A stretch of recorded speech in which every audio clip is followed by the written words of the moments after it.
చదవాలి. ప్రతి ఒక్కరు మీ బైబిల్ తెరవండి. కీర్తన 73 25 వచనం ఒకసారి చదువుకుని ముందుకు వెళదాం. 73వ కీర్తన 25వ వచనం. ఆకాశమందు నీవు తప్ప నాకెవరున్నారు? నీవు నాకుండగా లోకములోనిది ఏది నాకు అక్కర్లేదు. ఆమేన్. వివరించడానికి మీ ఆత్మ నీ దాసునిపై సమృద్ధిగా ఉంచి నీ నామానికి మహిమ తెచ్చుకోమని నిద్రమత్తులు, అవిధేతులు, వ్యతిరేకతలు యేసునామములో లయపరిచి వినుబుద్ధి చే ఆత్మ ప్రతి ఒక్కరిలో రిలీజ్ చేయమని ప్రార్థించి మమ్మల్ని అందరినీ మీ చేతులకు అప్పగిస్తున్నాం తండ్రి. ఆమేన్. హల్లెలూయా. ఇక్కడ దేవుని ఒక లేఖనం నుంచి మనం చదివిన మాటను, ఈ వాక్యము రాత్రి నేను చదువుతూ ఉన్నప్పుడు, రాత్రి అంటే మనం ప్రతిదినం చదువుతూ ఉంటాం, చదువుతున్న ప్రతిసారి దేవుడు ఒక ఆలోచనతో దేవుడు మనతో మాట్లాడుతుంటాడు. ఇక్కడ ఈ మాట, ఆకాశమందు నీవు తప్ప నాకెవరున్నారు కదా, నీవు నాకు ఉండగా లోకంలోనిది ఏది నాకు అక్కర్లేదయ్యా అన్న చక్కని మాట రాత్రి దేవుడు మనతో మాట్లాడి, నాతో మాట్లాడి ఈ వర్తమానాన్ని ఇచ్చి ఉన్నారు. అయితే ఈ మాట మనం జాగ్రత్తగా వినగలిగితే, ఆకాశమందు నీవు తప్ప నాకు ఎవరు లేరు అనిపిస్తుంది కదా. ఒక్కొక్కసారి మన జీవితాలను బట్టే మనకు అనిపిస్తుంది, మన ఆలోచనలు బట్టి మనకు అనిపిస్తుంది. ఈ లోక ప్రయాణంలో ఒక్కొక్కసారి మనకి అనిపించే విషయమే ఇది. ఏంటంటే, ఆకాశంలో నువ్వు తప్ప ఇంక నాకు ఎవరు లేరయ్యా. ఎందుకంటే ఈ భూమి మీద నేనున్నానని అందరూ అంటారు, కానీ నేను ఎక్కువ చెప్పే మాట, ఒక సమయం ఒక దినం మనతో ఎవరు ఉండరు. ఆమేన్. కానీ ఈ పూట దేవుడు మనకి చేయాలి అనుకున్న విషయాల్లోనికి దేవుడు సూటిగా మన అందరితో మాట్లాడను గాక. ఆమేన్. ఇప్పుడు లోకంలోది నాకు ఏది వద్దు అన్న మాటని ఇక్కడ మనం స్పష్టంగా విన్నాం. ఎప్పుడో తెలుసా? నువ్వు నాతో ఉండగా. ఆమేన్ చెప్పండి. మీరు చెప్పండి, నువ్వు నాతో ఉండగా ఈ లోకంలో ఏది నాకు వద్దయ్యా. ఆమేన్. హల్లెలూయా. ఈ లోకములో ఉన్న వాటిని దేవుడు మన కొరకు సృష్టించి, ఈ లోకములో ఎన్నో అవసరతల కొరకు మనల్ని దేవుడు మన కొరకు సృష్టించిన ఈ లోకము, దేవుడిచ్చిన జ్ఞానమును మించి మనిషి జ్ఞానాన్ని పెంచుకొని, మనిషి జ్ఞానమును బట్టి ఈరోజు లోకమంతటిని మనిషి కలుషితము చేసేసాడు. అంటే దేవుడే సృష్టించాడు కదా. అవును, ఏదోను తోటలో దేవుడు ఎన్నో సృష్టించి అక్కడ పనికిరాని దానిని, అంటే తినకూడని దానిని కూడా దేవుడు సృష్టించాడు అని మనకు తెలుసు. కానీ ఈ లోకమంతటిని దేవుడు సృష్టించి, ఈ లోకములో ఉన్న వాటిని పరిపాలించడానికి ఒక అధికారముతో మనిషిని కూడా సృష్టించాడు. సృష్టించబడిన మనిషి అతి జ్ఞానముతో, అంటే జ్ఞానం ఎక్కువైపోయింది మనిషికి. అంటే జ్ఞానము ఎక్కువైపోయినప్పుడు ఎవరు వాడుకున్నారంటే, ఈ లోక సంబంధి ఒక మనిషిని వాడుకున్నాడు. అంటే అవ్వమ్మ ఎప్పుడైతే ఖాళీగా పనిచేసిందో, అవ్వమ్మ ఎప్పుడైతే ఆదామును విడిచి ప్రయాణం చేసిందో, ఆదామును ఎప్పుడైతే విడిచి చికారు చేయటానికి వెళ్ళిందో, ఈ లోక సంబంధమైన అపవాది ఆ వ్యక్తిని వాడుకోవటానికి కారణమైంది. అందును బట్టి నేను తెలియజేసే మాట ఏంటి అంటే, ఈ లోకములో దేవుడు మన కొరకు ఎన్నో సృష్టించాడు కాబట్టి అన్నీ నా కొరకే సృష్టించాడు అని అనుకోవద్దు. దేవుడు అన్నీ నీ కొరకు నా కొరకు సృష్టించలేదు, కొన్నిటిని మాత్రమే మన కొరకు సృష్టింతే. నేను చెప్పాను కదా, మనిషి జ్ఞానమును పెంచుకుని మనిషి కూడా కొన్ని అవసరతలను సృష్టించుకున్నాడు. ఇలాంటివి ఎన్నో. ఇవి దేవుడు సృష్టించినవి కావు, ఇవి మనిషి సృష్టించినదే. కానీ దేవుడు సృష్టించింది మనిషిని ఆత్మీయతలోకి నడిపిస్తే, దేవుని యందు భయభక్తులు కలిగి బ్రతుకున్నట్లు చేస్తే, దేవుడు చక్కని దేవుడితో ఎంతో మంచి సహవాసం కలిగినట్టు బ్రతికించే వాటిని దేవుడు సృష్టిస్తే, మనిషి మాత్రం దేవునికి దూరం అయ్యేవి సృష్టించుకున్నాడు. మనిషి మాత్రం దేవునికి వ్యతిరేకంగా ప్రవర్తించేవి సృష్టించుకున్నాడు. మనిషి మాత్రం దేవునికిని నరునికిని ఎడబాసిన వాటిని సృష్టించుకున్నాడు. ఆ సృష్టిలో ఉన్న వాటిని దేవుడే నాకు ఇచ్చాడు అనుకుంటూ తాను పాడు చేసేదాన్ని మనిషే సృష్టించుకుని ఈరోజు మనిషి తన ఆత్మీయ జీవితాన్ని కోల్పోయి అసలు దేవునికి తనకి ఎడబాటు వచ్చినప్పుడు అప్పుడు అనిపిస్తుంది ఈ వాక్యం చదివినప్పుడు, ఆకాశమందు నీవు తప్ప నాకు ఎవ్వరు లేరు ప్రభా, నీవు నాకు ఉండగా ఈ లోకంలోనిది ఏది నాకు వద్దు, అసలు ఈ లోకంలోది నాకు ఏది వద్దు. ఆ దినము ఆ అవ్వమ్మ కూడా ఒకవేళ ఇలా మాట్లాడి ఉంటే బాగుండు అని అనిపిస్తుంది. వాటిని చూసి ఎప్పుడైతే ఆకర్షితురాలుగా మారి, ఇది ఎంత చక్కగా ఉంది కదా, చూడటానికి ఎంతో అద్భుతంగా ఉంది కదా, దాన్ని చూస్తేనే చాలా ఆనందం అనిపిస్తుంది కదా, దాన్ని చూస్తే అది తినాలనిపిస్తుంది కదా, దాన్ని చూస్తే అది నాకు కావాలనిపిస్తుంది కదా అని ఎప్పుడైతే తనకు ఆలోచన పుట్టిందో వెంటనే ఈ లోకములో ఉన్నవాడు వాడుకున్నాడు. ఎలా వాడుకున్నాడంటే వెంటనే వాడు ప్రవేశించి, బాగుంది కదా, చాలా మధురంగా ఉంటుంది కదా, చూడటానికి ఎంతో చక్కగా ఉంది కదా, కానీ ఇది నీకు ఎందుకు వద్దు, ఇది నీకు కావాలనిపిస్తుందా అని అడుగుతున్నాడు వాడు. అది అడిగేటప్పుడు ఒకవేళ నా ప్రభువుకి ఇది ఇష్టం లేదు అని చెప్పి ఉండొచ్చు కదా అని అనిపిస్తూ ఉంటుంది. ఇది నా దేవుడికి ఇష్టమే లేనిది కదా అని చెప్పి ఉంటే బాగుండు అనిపిస్తుంది.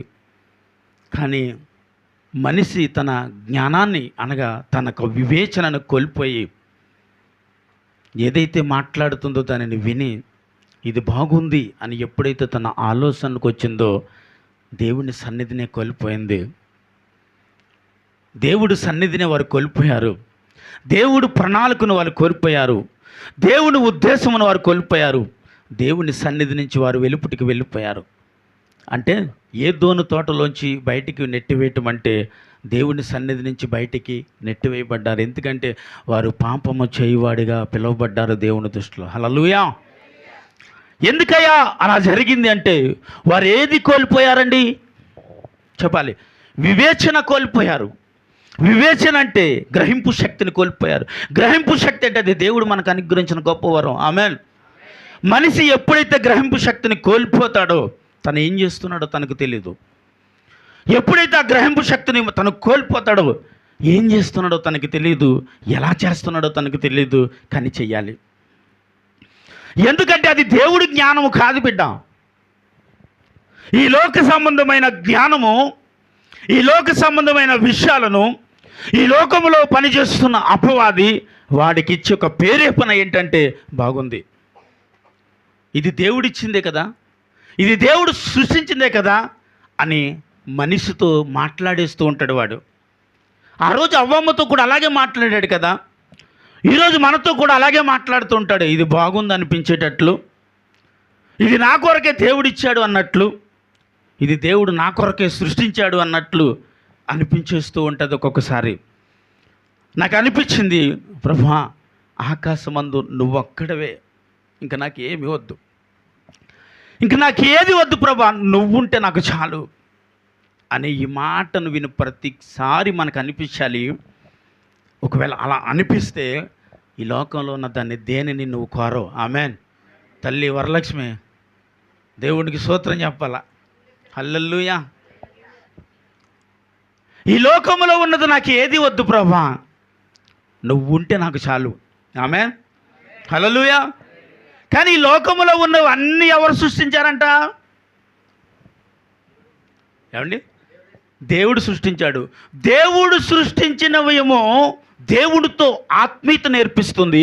దేవుడు సృష్టించింది దేవుడితో సహవాసాన్ని నేర్పిస్తుంది. దేవుడు సృష్టించింది దేవుడితో ఎలా బ్రతకాలో నేర్పిస్తుంది. మనిషి సృష్టించింది మాత్రం దేవునికి మనిషికి ఎడబాటు నేర్పిస్తుంది.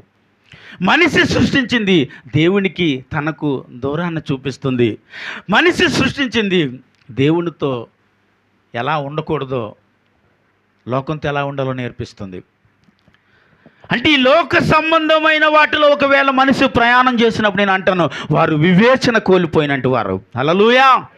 చెప్పండి, ఏం కోల్పోయారు వారు? వివేచన కోల్పోయిన వారు.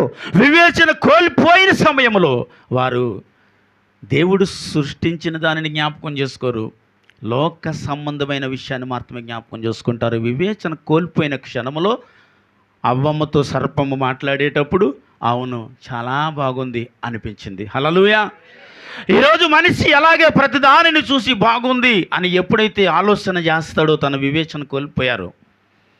ఈరోజు లోకంలో వాటిని చూసి ఎంత బాగుందో కదా, ఇది దేవుడు నా కొరకే ఇచ్చాడు కదా అని అనుకుంటూ ఉంటాం. అసలు దేవుడు నీకు ఏమి ఇచ్చాడు? అసలు దేవుడు నీకు ఏమి ఇవ్వాలనుకుంటున్నాడు? దేవుడు నీ కొరకు దేనిని సృష్టించాడు?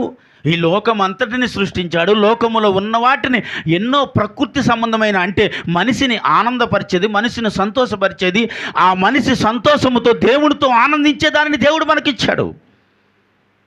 కానీ ఈరోజు మనిషి అది మర్చిపోయాడు, పూర్తిగా దాన్ని విడిచిపెట్టాడు. ఈరోజు పూర్తిగా దేవునికి దూరం అయిపోయారు ఒక మనిషి. ఎందుకంటే అవ్వమ్మ ఒక్కదే తిని ఒకవేళ ఏదోని తోట విడిచి వెళ్ళిపోయిందంటే కాదండి, ఆమె తిని తన భర్తకు అప్పగించింది. కాబట్టి ఆమె మాట తను కాదనలేకపోయాడంట. దేవునికి స్తోత్రం చెప్పాలి. హల్లెలూయా. ఆమె చెప్పినప్పుడు ఆమె మాట నేను కాదనలేకపోయానండి. నాకు అనిపించింది, చీ నీ బ్రతుకు చెడా, తిట్టకూడదు, దేశరత్నం చేయి, చీ. ఆమె ఏది చెబితే అది నువ్వు విన్నావా? అంటే వారు ఇరుగురు ఏక శరీరంలో ఉన్నారు కాబట్టి వినాలండి. కానీ ఏది తప్పో ఏది పొరపాటో ఒకరు గ్రహించలేకపోతే మరొకరు గ్రహించేవారుగా ఉన్నప్పుడు ఒక మనిషి పాపములో పడడు. ఆమె చెప్పాలి. ఆమె హల్లెలూయా. ఒక మనిషి పాపములో పోకుండా ఉండాలంటే ఒక మనిషి వివేచన తప్పునప్పుడు మరొక మనిషి వివేచన కలిగి బ్రతకాలి. ఏదంటే అది సై అంటే ఏదోని తోట విడిచి వెళ్ళిపోక తప్పదు. నువ్వు ఏదంటే అది సై అన్నావు అనుకో, ఏదంటే అది ఊ అన్నావు అనుకో, ఆ తోట నుంచి అనగా ఆ సంఘాన్ని విడిచి నువ్వు వెళ్ళిపోక తప్పదు. విన్నావు, ఇది ఎంతో బాగుందని తీసుకొచ్చే, చీ దీని దేవుడు ముట్టొద్దని చెప్పాడు అన్న మాట ఆదాము నోట నుంచి రాకుండా వెంటనే అది తీసి పూజించాడు. కాబట్టి వారు ఇరుగురుని దేవుడు చెప్పాలి ఏదో తోట నుంచి పంపివేశాడు. ఆ దినము వారు ఏదోను తోటలోంచి పంపివేయబడకపోతే ఈరోజు మన పాప విముక్తి లేదండి. ఆమేన్, హల్లెలూయా. ఆ రోజు వారు ఆ తోట నుంచి ఒకవేళ నెట్టివేయబడకపోతే ఈరోజు మనకి విముక్తి, ఈరోజు ఆ పాప క్షమాపణ మనకి. అదేంటి, వారు నెట్టివేయబడితే మనకు పాప క్షమాపణ ఎలా కలిగింది? వారు నెట్టివేయబడినప్పుడు ఆ క్షమాపణ మనకెలా వచ్చింది? ఎందుకంటే ఆ తోటలో ఉన్నవేంటండి? స్వరమెత్తి చెప్పాలి. బైబిల్ ఎంతమంది చదువుతారు? అక్కడ ఉన్నవేంటి? జీవ వృక్ష ఫలము అన్నాడు. అంటే అది తినివారికి మరణము లేదని అర్థం. వారికి మరణం లేకపోతే వారు ఎక్కడ ఉండాలి? అందరూ చెప్పరేమే, పాపంలో ఉండాలి. పాపంలో ఉంటే వారు పరలోకానికి పోరు. కాబట్టి దేవుడు ఏం చేశాడో తెలుసండి, ఆ ఫలమును వారిని తినకుండానే ఏదోని తోటలో నుంచి పంపివేశాడు. వారికి మరణాన్ని ఇచ్చాడు. మరణాన్ని తిరిగి లేచి మళ్ళీ మనిషి జయించడానికి యేసుక్రీస్తు ప్రభు ఈ భూమి మీదకి వచ్చాడు. చప్పట్లు కొట్టేసినా మనం మహిమపరచాలి. హల్లెలూయా. ఆ మరణాన్ని తిరిగి మరలా జయించడానికి ఒక మనిషి మృత్యుంజయుడే యేసుక్రీస్తు ప్రభు స్వయముగా పరలోకాన్ని విడిచి భూమి మీదకి వచ్చారే. ఈ సృష్టిలో ఉన్నవన్నీ నేను సృష్టించినవి కావు. ఈ సృష్టిలో ఉన్నవన్నీ నావనుకుంటున్నావేమో. మనిషి జ్ఞానమును బట్టి, మనిషి వివేచనను బట్టి సంపాదించిన ఉన్నవి ఇక్కడ. కాబట్టి వాటిలో నువ్వు ఒకవేళ నువ్వు వెళ్ళిపోతే నువ్వు మళ్ళీ ఎక్కడికి రావు తెలుసా? నా రాజ్యంలోనికి నువ్వు రాలేవు. ఎందుకంటే ఈ లోకములో ఉన్నవంతా సృష్టి ఆయనదే. కానీ మనిషి సృష్టించిన జ్ఞానము దేవుడికి మించిన జ్ఞానాన్ని మించిపోయింది ఈ దినం. నిజం. దేవుడు సృష్టించిన దానికంటే మనిషి సృష్టించుకున్నది ఎక్కువైపోయింది ఈ దినం. దేవుడు సృష్టించింది కొంత అయితే మనిషి తాను పాడు చేసుకునేది సృష్టించుకుని సేఫ్ జోన్ నుంచి రెడ్ జోన్లోకి వచ్చేసాడు ఈరోజు మనిషి. దేవుడు సృష్టించి దేవుడు నిన్ను సేఫ్ జోన్లో పెట్టాడు. నువ్వు ఇక్కడే ఉండాలి, నువ్వు ఇలాగే బ్రతకాలి, వీటిని భుజించాలి, దీనిని పరిపాలించాలి, ఈ జీవ వృక్ష ఫలములన్నీ నువ్వు తినాలి, ఇక్కడ ఉన్న వాటిని అట్టిని నువ్వే పరిపాలించాలన్నాడు. హల్లెలూయా. వీటన్నిటిని నీవే పరిపాలించు. ఇక్కడ ఏ జంతువు నీ మీద అధికారం చలాయించదు, అన్నిటి మీద నీవే అధికారం చలాయించని దేవుడు మాట్లాడితే ఆ అధికారముని ఈరోజు మనిషి కోల్పోవటానికి కారణమైంది. నేనంటాను, మనిషి ఎందుకు దేవుడిచ్చిన అధికారమును కోల్పోయాడంటే మనిషికున్న జ్ఞానమును బట్టి. ఎందుకంటే దేవుడు జ్ఞానాన్ని మనిషి మించిపోయాడు కాబట్టి ఈరోజు మనిషి దేవుడి మాటను ఏం చేయట్లేదంట, వినట్లేదు. యెషయా గ్రంథం తీయండి ఒకసారి, యెషయా గ్రంథాన్ని తీయాలి. మొదటి అధ్యాయములో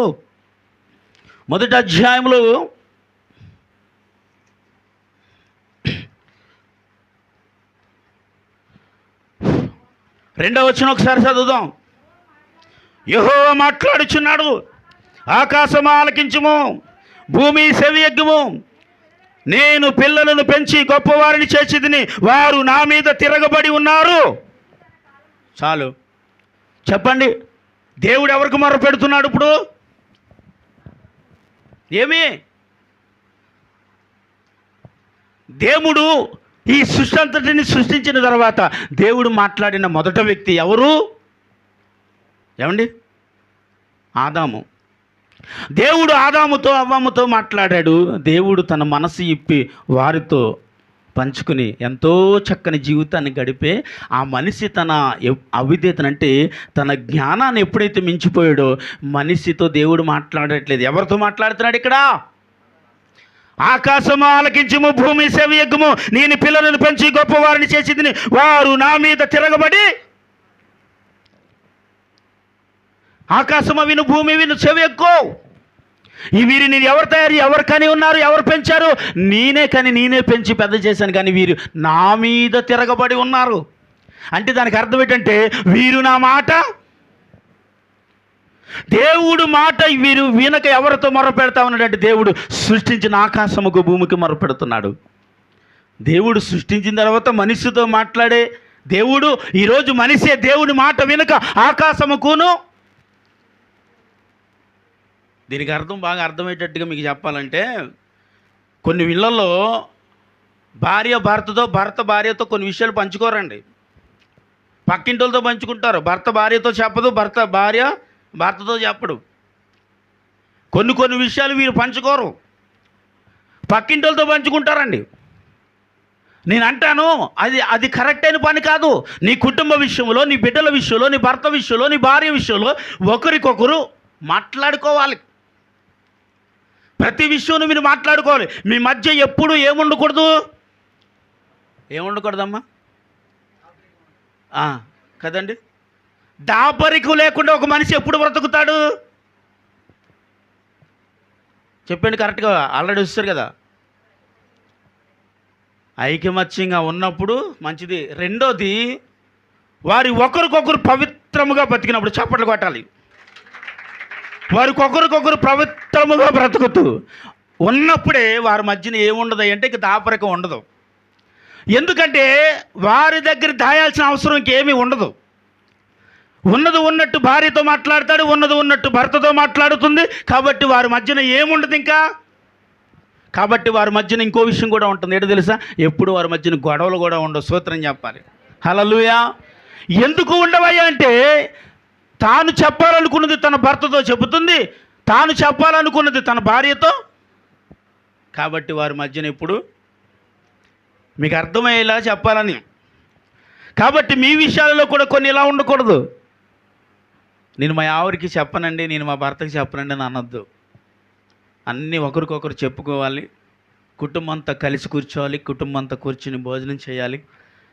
మాట్లాడుకుంటూ సరదాగా ఉండాలి. అప్పుడు ఆ కుటుంబం సమాధానకరంగా ఉంటుంది. ఆకాశానికి భూమికి చెప్పాల్సిన పనేంటి? ఆకాశమ విను, భూమి సేవిగ్గా అనాల్సిన పనేంటి? దానికి అర్థం పిన్ని గారు వినండి, చిన్నాన్నగారు వినండి, బాబాయ్ వినండి అని చెప్పుకోవాల్సిన అవసరం మీకేంటండి? దేవుడి ప్రణాళికలో, దేవుని ఉద్దేశంలో, దేవుని ఆలోచనలో బ్రతకాల్సిన కుటుంబం ఈరోజు ఇరుగు పొరుగు వారికి చెప్పుకుని ఇంటి పరువు తీసుకునే పరిస్థితి భర్తను బట్టో, భార్యను బట్టో కాదా, పిల్లలను బట్టో కాదా? అవునంటారా కాదంటారా? హల్లెలూయా. ఏమండి? ఎందుకంటే వారి ప్రవర్తన, వారి ఆలోచన, వారి నడవడికో బాగోలేదు కాబట్టి భర్తతో భార్య, భార్యతో భర్త, తల్లిదండ్రులతో పిల్లలు, పిల్లలతో తల్లిదండ్రులు ఏం చేయలేకపోతున్నారు? ఇది అంటే మాట్లాడుకోలేకపోతున్నారు. ఇది ఎక్కడికో వెళ్ళి చెప్తాడు తన పిల్లల కోసం, నా పిల్లలు ఇలా ఉన్నారు, నా కొడుకు ఇలా ఉన్నారు, నా కూతురు ఇలాగ ఉన్నారని చెప్తాడు. భార్యతో భార్య ఏమో భర్తతో చెప్పదు, నీ కొడుకు ఇలా ఉన్నాడు, నీ కూతురు ఇలాగ ఉన్నదని ఇద్దా చేస్తూ ఉంటుంది. వీడికి ఏమీ తెలియదు, ముద్దు పప్పులా పాప ఊరంతా తిరిగి వచ్చేస్తూ ఉంటాడు. ఈ లోపల తన పిల్లల్ని తను ఎవరు పాడు చేస్తుంది? పాడు చేసేస్తూ ఉంటుంది. ఎందుకో తెలుసా? తప్పు చేయబడినప్పుడు నీ బిడ్డల్ని నీ తండ్రి ఎదుట నిలవబెట్టాలి. హల్లెలూయా. నిలవబెట్టాలి. ఏం చేయాలి? నిలవబెట్టాలి, దండించాలి. బెత్తము వాడమని బైబిల్ రాయబడి ఉంది. బెత్తము వాడిని ఒకవేళ నువ్వు గద్దిస్తే వాడు పెద్ద అయిన తర్వాత ఆ త్రావు నుండి తప్పిపోకుండా కాపాడేది అదే. ఆమెను చెప్పాలి. హల్లెలూయా. ఆ దినము ఒకవేళ అలా మాట్లాడి ఉంటే ఆ బెత్తము వాడకుండానే ఆదామును ఏం చేశాడు దేవుడు అంటే? తోలివేశాడు. స్తోత్రం చెప్పాలి. కానీ ఒక పరీక్ష, అంటే వారి జీవితంలో భయంకరమైన పరిస్థితులు వారికి ఎదురవటానికి కారణము దేవునితో ఉన్న సహవాసాన్ని వారు తెంచుకోవటమే. ఈరోజు కుటుంబంలో భార్య పట్ల భర్త పట్ల బిడ్డల పట్ల ఒకరికొకరు ఇలాంటి సహవాసం లేకపోతే ఆ కుటుంబము తెగిపోతున్నాయి. ఈ దినం తెంచేసుకుంటున్నారు. సంబంధం లేని బ్రతుకుతున్నారు. భర్త గదిలో, భార్య గదిలో, పిల్లలు గదిలో, తల్లిదండ్రులు ఒక గదిలో. ఎందుకు ఇలా బ్రతుకుతానికి కారణం ఏంటండి? ఒకరికొకరు మాట లేదు, ఒకరికొకరు సావాసం లేదు, ఒకరికొకరు మాట్లాడుకునే విధానము ఆ కుటుంబంలో లేదు. కాబట్టి దీనంతటికి కారణం ఏంటంటే నాకెందుకు, లేకపోతే నీకెందుకు, లేకపోతే చెప్పాలా, లేకపోతే చెయ్యాలా అని ఒకే ఒక మనస్తత్వం ఈరోజు కుటుంబాలు పాడవటానికి కారణమైంది. ఆ రోజు ఎలా ఉంది? బాగుందా? చూడటానికి బాగుందా? తినటానికి బాగుందా? తింటావా అని అడిగినప్పుడు ఎందుకు ఇది తినాలి? ఇది నా దేవుడు తినొద్దన్నది, ఇది నా దేవుడు విసర్జించింది, ఇది దేవుడు వీటన్నిటిని తిని తప్ప ఈ మధ్యలో ఉన్న ఈ ఫలమును మాత్రం ముట్టొద్దని ఆ దినము నా దేవుడు చెప్పాడని ఒకవేళ అవ్వమ్మ మాట్లాడి ఉంటే ఆ కుటుంబం బాగుండుండేది అంటాను. హల్లెలూయా. అలా మాట్లాడి ఉంటే ఆ కుటుంబం బాగుండేది, వారి బిడ్డలు బాగుండేవారు, ఆ కుటుంబము అద్భుతమైన దేవుని సహవాసంలో ఆ కుటుంబం ముందుకెళ్ళి ఉండేది అంటాను నేను. ఆమేన్. హల్లెలూయా. కాబట్టి వారు మాట వినని వారుగా ఉన్నారండి. తండ్రి అంటే భయం లేదు, తల్లి అంటే భయం లేదు, భార్య అంటే భయం లేదు, భర్త అంటే భయం లేదు. వారికి నచ్చినట్టు బ్రతకేస్తూ ఉంటారు. పక్కింటి వారితో సమయం ఎక్కువ గడుపుతారు, ఎదురింటి వారితో సమయం ఎక్కువ గడుపుతారు. భర్తతో సమయం వీళ్ళు గడపరు, భార్యతో సమానం ఆయన గడపడు, పిల్లలేమో తల్లిదండ్రులు గడపరు, తల్లిదండ్రులేమో పిల్లలతో గడపరు. ఎందుకంటే సమయం లేదు వీరికి. సంపాదన, పనులు, విస్తారమైన ఉద్యోగాలు, వ్యాపారాలు, వీటిలో పడిపోయి ఒక మనిషి కుటుంబాన్ని మర్చిపోతున్నారు. మనిషి వ్యాపారాలలో పడిపోయి, సంపాదనలో పడిపోయి, మనిషి కుటుంబాన్ని మర్చిపోయి, బిడ్డలను మర్చిపోయి, భార్యలు మర్చిపోయి, వారికి నచ్చినట్టు వారు బ్రతికేస్తూ ఉంటుంటే వారితో మాట్లాడేవారు లేక, వాళ్ళతో కలిపేవారు లేక, వారితో సహవాసం చేసేవారు లేక ఈరోజు ఆ సహవాసాన్ని ఎత్తుక్కుంటూ ఈరోజు బయటికి వెళ్ళిపోతున్నారు. అందుకే దేవుడు ఇక్కడ అంటున్నాడు, ఆకాశం ఆలకించు, భూమి సేవ ఎక్కువ. ఈ పిల్లలు నేను కన్నీ పెంచి పెద్ద చేశాను, కానీ వీరు నా మాట వినటలేదు. దేవుడు నీతో మాట్లాడవలసిన మాట, నాతో మాట్లాడవలసిన మాట ఆకాశానికి భూమికి మొరపెడుతున్నాడు. ఆకాశమును భూమిని సృష్టించి వాటికిచ్చిన విలువ కంటే అధికమైన విలువ ఒక మనిషికి దేవుడిచ్చాడు. ఎందుకంటే ఆకాశమును భూమిని ఆ దినమే సృష్టించాడు, వాటిని ఆ రోజు పరిపాలనలో పెట్టి వదిలేశాడు. కానీ మనిషిని కూడా ఈరోజు భూమి మీద సృష్టించి మనిషి కొరకి పరలోకాన్ని విడిచి దేవుడి భూమి మీదకి వచ్చాడు. ఆమె చెప్పాలి. ఈ సృష్టి కొరకు వచ్చాడా? సృష్టిలో సృష్టించబడి వారి కొరకు వచ్చాడు. సృష్టిలో సృష్టించబడిన నీ కొరకు, నా కొరకు పరలోకాన్ని విడిచి భూమి మీదకి వచ్చాడు. చప్పట్లు పట్టాలా?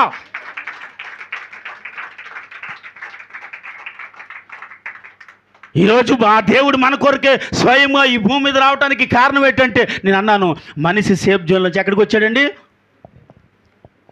అంటే మనిషిని హ్యాపీగా బ్రతుకు, సంతోషంగా బ్రతుకు, నచ్చినట్టు బ్రతుకు అని దేవుడు ఎప్పుడైతే ఒక మనిషిని విడిచిపెట్టాడో, నచ్చినట్టు బ్రతికే విషయంలో, నచ్చినట్టు జీవించే విషయంలో, నచ్చినట్టు బ్రతకాల్సిన విషయంలో ఏం చేయబడిందంట?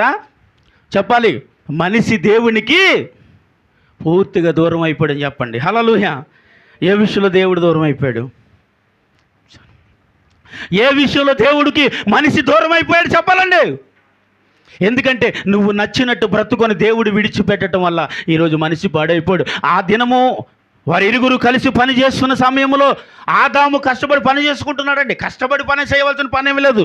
ఎందుకంటే ఆదాముకు చెమట కూడా అప్పటికి తెలియదు. ఆదాముకి చెమట కూడా తెలియని గొప్ప భాగ్యాన్ని దేవుడిచ్చి ఈ భూమిని శాంతపరచుకుంటే ఏదోని తోటలో హ్యాపీగా బ్రతకడానికి నచ్చింది తినరా అన్న సమయంలో వారు ఇరుగురు కలిసి పని చేస్తుంటే వాళ్ళ లైఫ్ బాగుండేది కదా. వారి ఇరుగురు పని చేస్తుంటే, వారి ఇరుగురు బయటికి వెళ్ళి ఉంటే, వారి ఇరుగురు తిరిగి ఉంటే చాలా బాగుండేది కదండి. కానీ వారు అలా లేదు. ఆదాము పని చేస్తున్నాడు, అవ్వమ్మ మారుతాం మాట్లాడరేమి. అవ్వమ్మలు ఉన్నారేంటి ఇక్కడ? స్తోత్రం అని చెప్పాలి మరి. హల్లెలూయా చెప్పండి. ఆదాము కష్టపడి పని చేసే సమయంలో అవ్వమ్మ ఎక్కడికి వెళ్ళిందంటండి?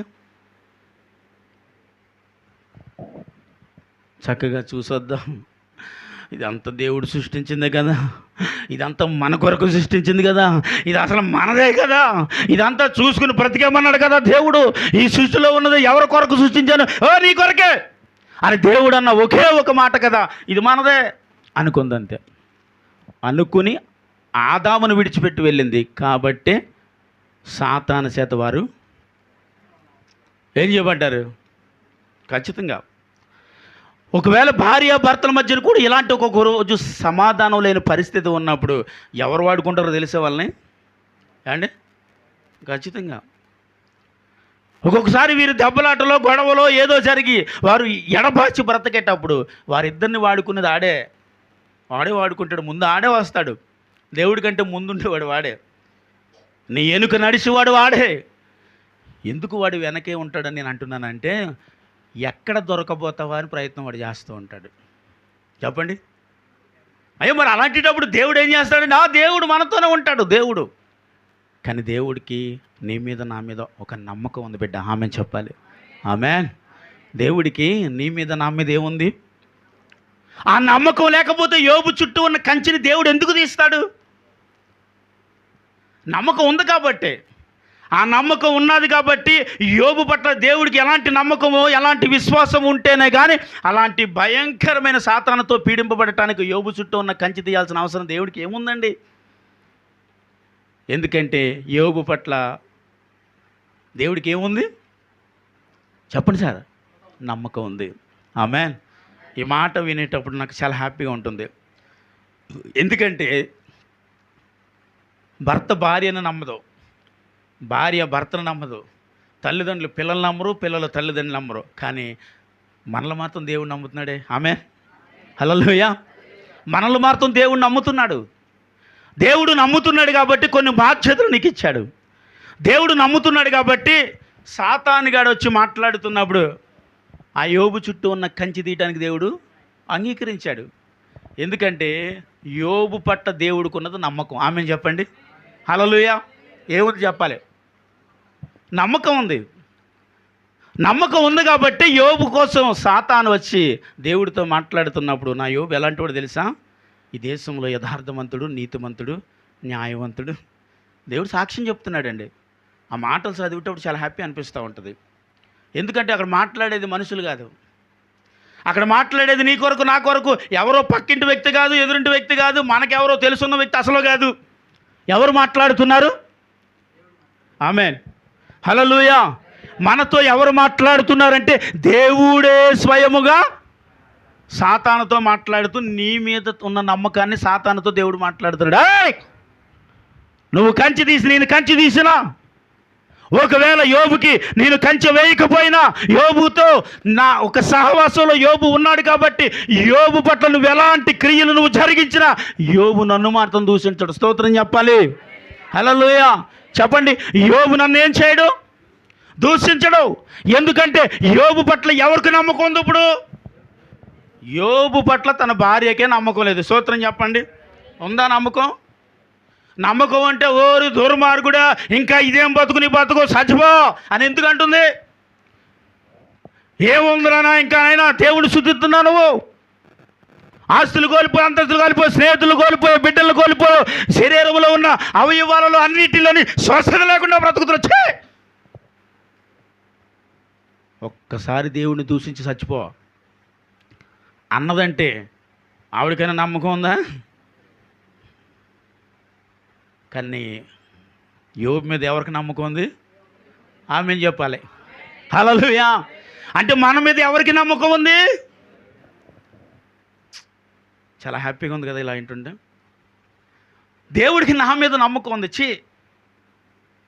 నా బ్రతుకు బాగోలేదు, నా జీవితం బాగోలేదు, నా ఆలోచన బాగోలేదు, నా తలాంతు బాగోలేదు, నా విధానం బాగోలేదు, నా నడవడిక బాగోలేదు. అయినా ప్రభువా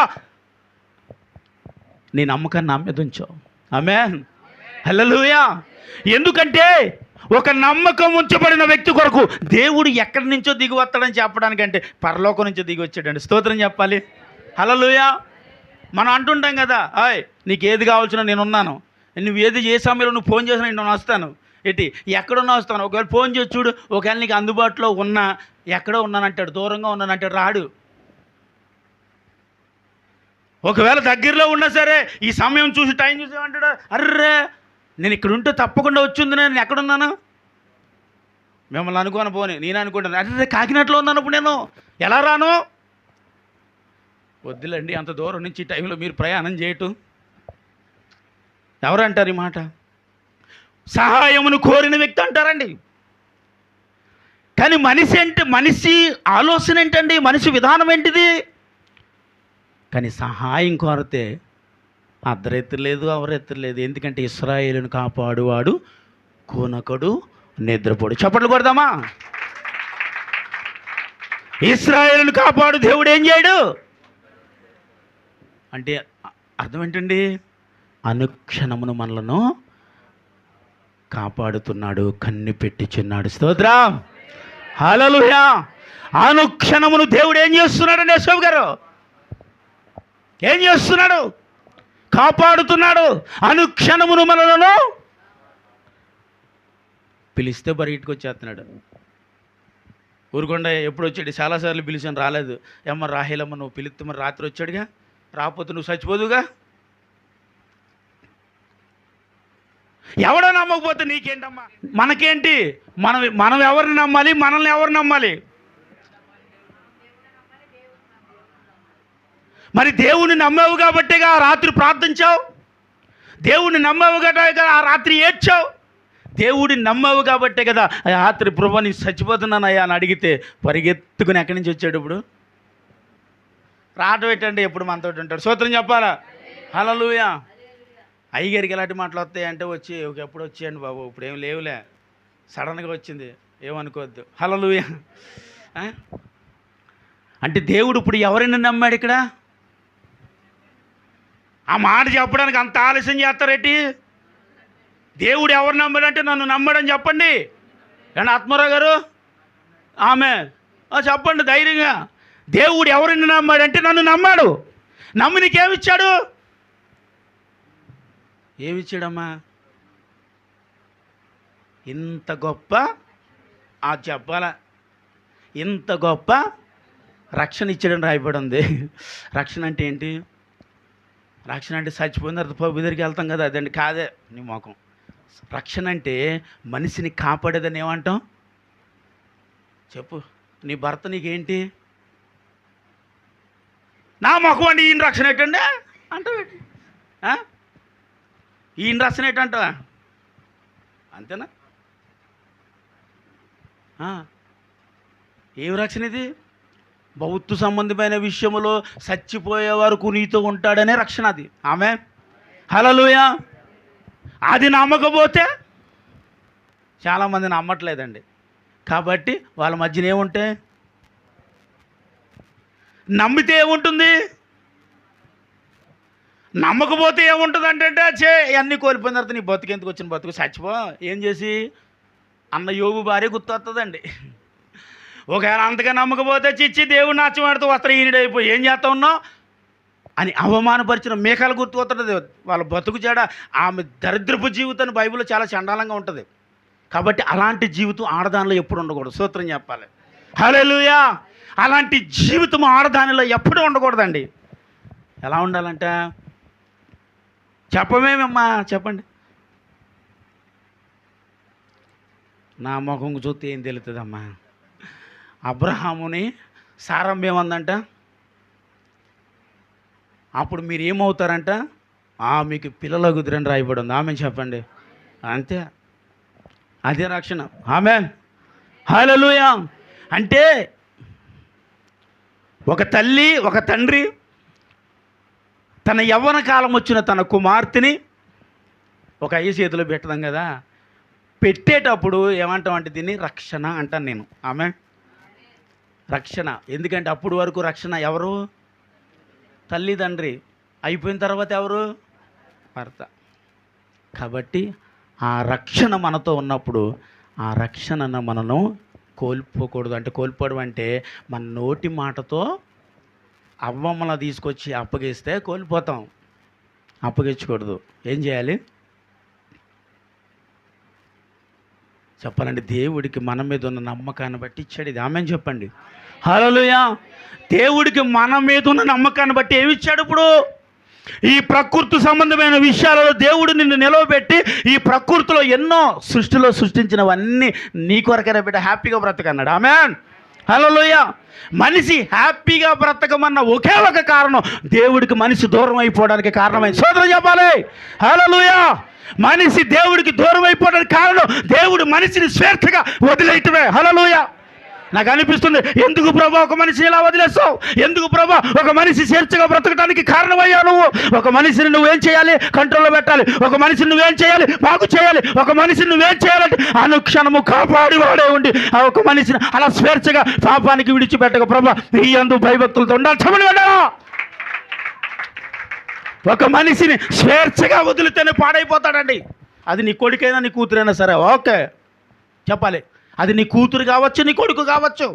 నువ్వు ఎప్పుడైతే వారిని స్వేచ్ఛగా వదిలేస్తావో, చాలామంది అంటారు పిల్లల్ని స్వేచ్ఛగా వదిలేయలేరు. నీ ముఖం అలా స్వేచ్ఛగా వదిలేయటం వల్లే ఈరోజు బిడ్డల భవిష్యత్తులు వారి చేతులారా పాడు చేసేసుకుంటున్నారండి.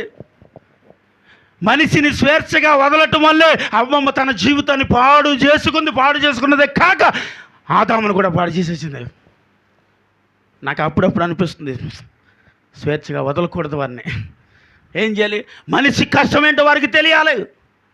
కుటుంబ కష్టమేంటో వారికి తెలియాలి. తండ్రి పడే కష్టమో వారికి తెలియాలి. తల్లి పడే కష్టమో తెలియాలి. ఇంటిలో భర్త పడే కష్టమేంటో భార్యకి తెలియాలి. భార్య కూడా బయటికి వెళ్ళి ఈరోజు ఒక రూపాయి డబ్బులు సంపాదించడానికి భార్య కూడా బయటికి వెళ్ళాల్సిన పరిస్థితి వచ్చినప్పుడు ఆ భార్యను కూడా ఒక భర్తగా నువ్వు అర్థం చేసుకోవాలి. స్తోత్రం చెప్పాలి. హల్లెలూయా. అంటే వాళ్ళకు పడే కష్టాన్ని ఒక మనిషి గుర్తించలేనప్పుడు ఆ ఇంటిలో సంతోషం ఉండదు. హల్లెలూయా చెప్పాలి. మనిషి సంపాదన గుర్తించలేనని చెప్పి ఆ ఇంట్లో ఏముండదు. ఆ సంపాదించాలని మొఖం బయట ఆడిక నీకంటే ఎక్కువ సంపాదిస్తున్నాడు అంటాం.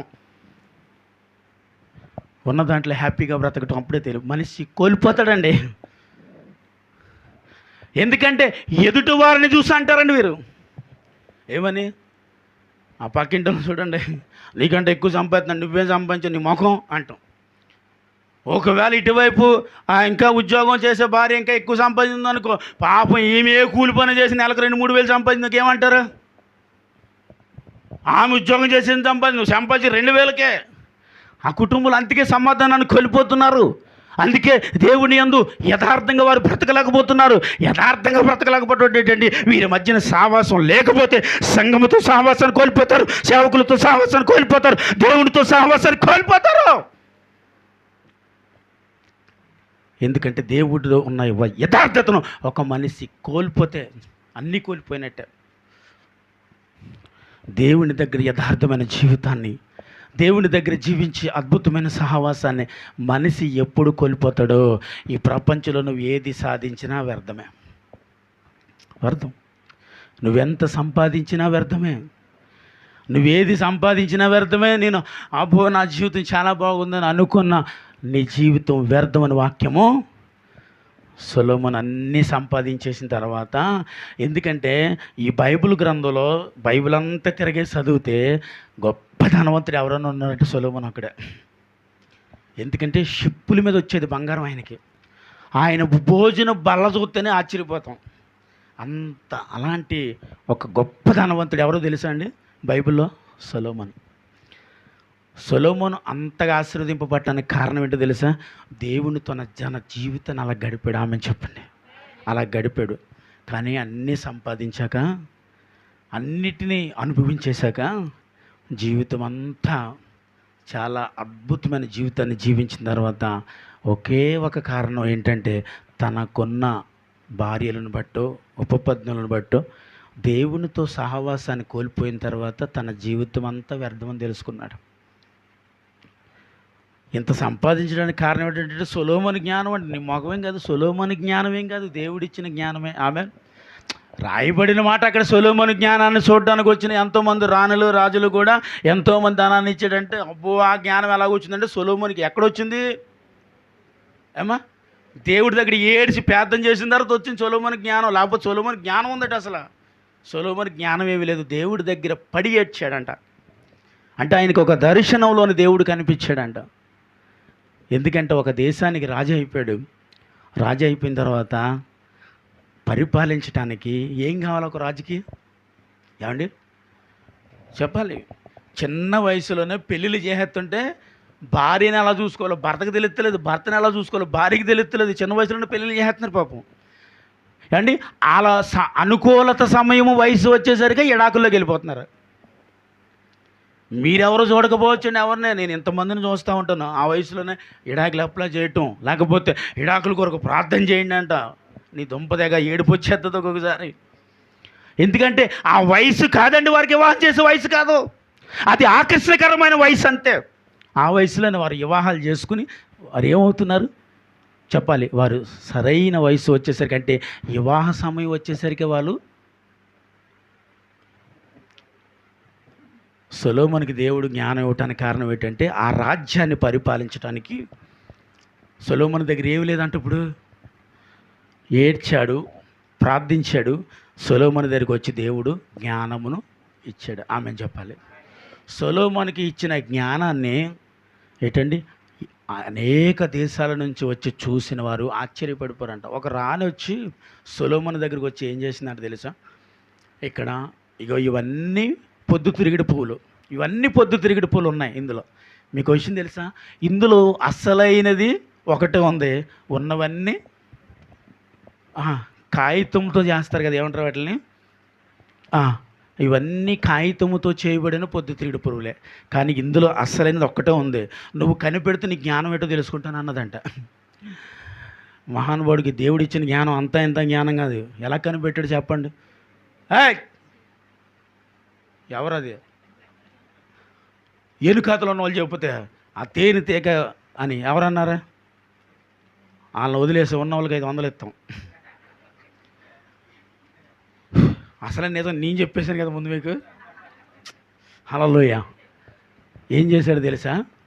సొలొమోను ఒక తేనెటీగను తీసుకొచ్చాడంట, అంతే. స్తోత్రం చెప్పండి. ఒక తేనెటీగను తీసుకొచ్చి వదిలితే దానికి తెలియదేట అసలైన పొద్దుతిరుగుడు పువ్వు తిరిగి తిరిగి తిరిగి తిరిగి వెళ్ళి అసలైన పొద్దుతిరుగుడు పువ్వు వాలిందంట. తన జ్ఞానాన్ని పరీక్షించి ఆశ్చర్యపోయిందంట. దాన్ని చప్పట్లు కొడదాం ఒకసారి అందరం కలిసి. ఈ జ్ఞానం ఎవరిచ్చారంటే దేవుడిస్తే వచ్చిన జ్ఞానం అండి. లేకపోతే సొలొమోనుకి ఎక్కడుంది నీ మొఖం జ్ఞానం అంతా? ఆ జ్ఞానాన్ని వాడుకున్న సొలొమోను అసలు దేవుడితో ఎలాగుండాలన్న జ్ఞానాన్ని మర్చిపోయింది ఒక దినం వచ్చేసరికి.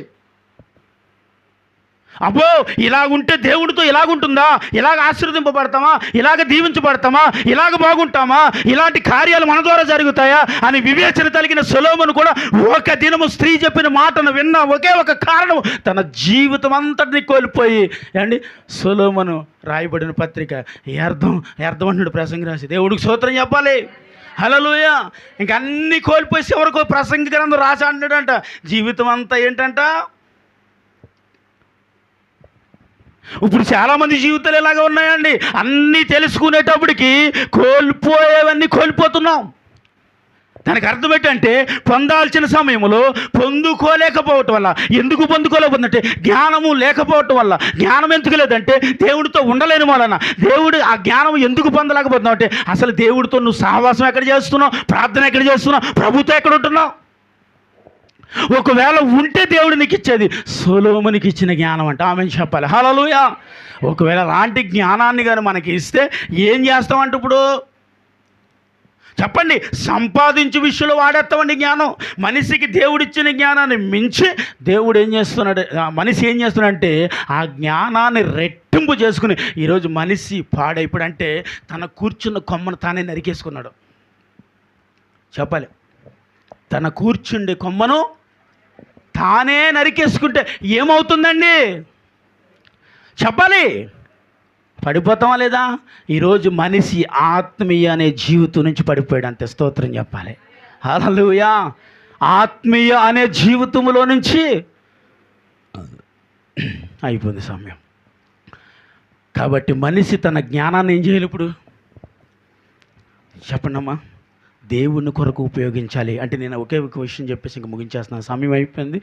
మళ్ళీ యూత్ మీటింగ్ ప్రారంభం చేయాలి మనం. కాబట్టి మనిషి తన జ్ఞానాన్ని పెంచుకుని ఈరోజు మనిషికి దేవునికి ఏమైందండి? ఇలా చెప్పాలి, ఎడబాటు అయిందని చెప్పాలి. హల్లెలూయా. ఏమైంది? ఎడబాటు అయ్యింది. అంటే దేవునితో సహవాసాన్ని మనిషి కోల్పోయాడు. కోల్పోయి పాపంలో పడ్డాడు. పాపంలో పడి ఎంతవరకు మునిగిపోయాడంటే చివరికి ఒక్క రెంటికి మాత్రమే మిగిలిందంతే. అది పట్టుకుని దేవుడు ఈరోజు మనిషిని స్తోత్రం చెప్పాలి. హల్లెలూయా. అంటే మనిషి ఎంతగా మునిగిపోయాడండి ఇప్పుడు. అందుకే దేవుడు మనిషితో కాక ఆకాశమా ఆలకించి భూమి సెవిగ్గము, నేను పిల్లలను పెంచి గొప్పవారిని చేసి తిని వారు నా మీద తిరగబడి. ఆమేన్. హల్లెలూయా. అది దేవుడు తన చేతులతో సృష్టించబడిన నీవు నేను ఈరోజు దేవుడి మాట వినకుండా, దేవునితో పని చేయకుండా, దేవునితో సహవాసం చేయకుండా, దేవుడి మాటకు దూరం అయిపోయి దేవుని సహవాసానికి దూరం అయిపోతే దేవుడు మొర్రపెట్టేది దేవుడు ఆకాశమునకును భూమికినే. ఒకప్పుడు దేవుడేమో ఆదాము అని పిలిచిన పరిగెట్టుకుంటూ వచ్చి ఆదాము ఈరోజు పొదచాటును దాక్కుని ఉన్నానయ్యా, ఏదో ఎలా ఉన్నాను, ఏదో ఎలా బ్రతికేస్తున్నాను, ఏదో నా జీవితం సాగిపోతుందండి. దేవునితో ఉంటేనే నీ జీవితం, దేవునితో బ్రతికితేనే నీ జీవితం. దేవునికి దూరమై నువ్వు ఏది చేసినా వ్యర్థం వ్యర్థం వ్యర్థం. ఎందుకంటే ఆయనకు వ్యతిరేకంగా రూపొందిన ఆయుధం ఏది?